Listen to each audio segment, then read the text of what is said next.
प्रज्ञा ग्रंथ अध्याय 7। सुलेमान साधारण मनुष्य है, मैं सभी अन्य लोगों की तरह नश्वर मनुष्य हूँ। मैं उसका वंशज हूँ जो सबसे पहले मिट्टी से रचा गया। मेरा शरीर अपनी माता के घर में गढ़ा गया। मैं संसर के सुख के पश्चात वीर द्वारा 10 महीने तक रक्त में बनता रहा। मैंने जन्म लेते ही सर्वसुलभ हवा में सांस ली। मैं सबके समान पृथ्वी पर गिरा और सबके समान पहली बार रोने लगा। मैं कपड़ों में लपेटा गया और बड़ी सावधानी से मेरा पालन पोषण हुआ। सभी राजाओं का जीवन इसी तरह प्रारंभ होता है। जीवन में प्रवेश सबके लिए एक जैसा है और जीवन से प्रस्थान भी एक जैसा। प्रज्ञा प्राप्ति का निवेदन। मैंने प्रार्थना की और मुझे विवेक मिला। मैंने विनती की और मुझ पर प्रज्ञा का आत्मा उतरा। मैंने उसे राज दंड और सिंहासन से ज्यादा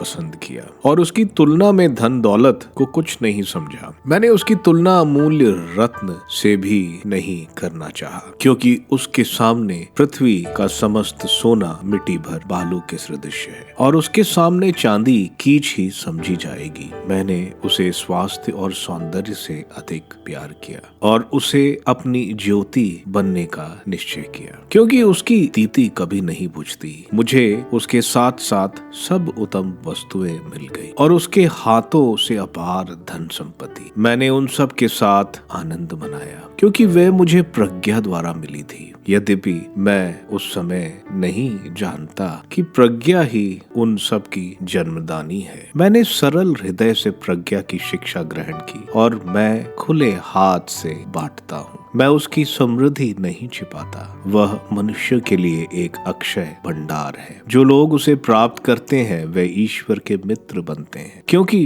प्रज्ञा की शिक्षा द्वारा प्राप्त सद्गुण उसे प्रिय है। प्रभु से प्रार्थना। ईश्वर ने मुझसे यह कृपा दी कि मैं सही बातें बोलूं और उसके वरदान का मूल्य समझूं, क्योंकि वह प्रज्ञा का पथ प्रदर्शक है और ज्ञानियों को मार्ग दिखाता है। हम उसी के हाथ में हैं, हम और हमारे शब्द, हमारी समस्त बुद्धि और शिल्प विज्ञान भी। जो कुछ अस्तित्व में है उसने मुझे उसका पूरा ज्ञान दिया। विश्व की संरचना और तत्वों की गतिविधियां, काल का आदि मध्य और अंत, सूर्य का प्रत्यावर्तन और ऋतुओं की परिवर्तन, वर्षों के चक्र और नक्षत्रों के स्थान, पशुओं की प्रवृत्ति और जंगली जानवरों का हिंसक स्वभाव, आत्माओं की शक्ति और मनुष्यों के विचार, पौधों की विभिन्न जातियां और जड़ी बूटियों के गुण। मैंने सब कुछ की जानकारी प्राप्त की, चाहे वह गुप्त हो या प्रकट, क्योंकि विश्व की रचना करने वाला प्रज्ञा ने मुझे शिक्षा प्रदान की। प्रज्ञा का स्वभाव।